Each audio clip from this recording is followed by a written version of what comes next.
ほぼ廃墟だな、こんな。これ廃墟でなければいいじゃん、草を。廃墟じゃねえよ、これ駅だよ。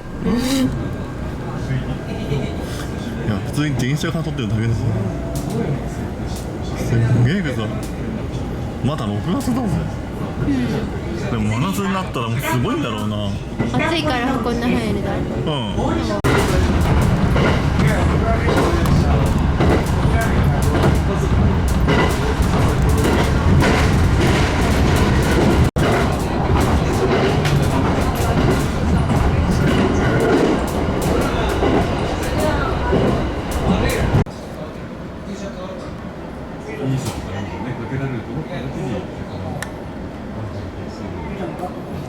普通に蝶々いるけね。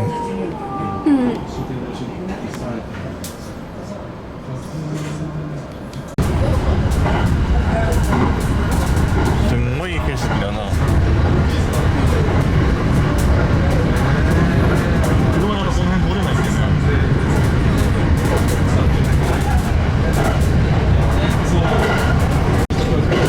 ああ、一瞬だ。この辺だよ。ああ、貧乏神。ジャンプの編集長。ああ、そっちね。取締編集長の実家この辺。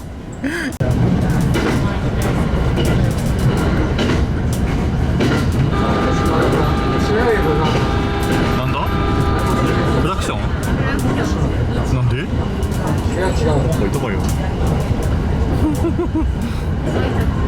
違うでしょ。動物とかまた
？Please change your door. The She is my door.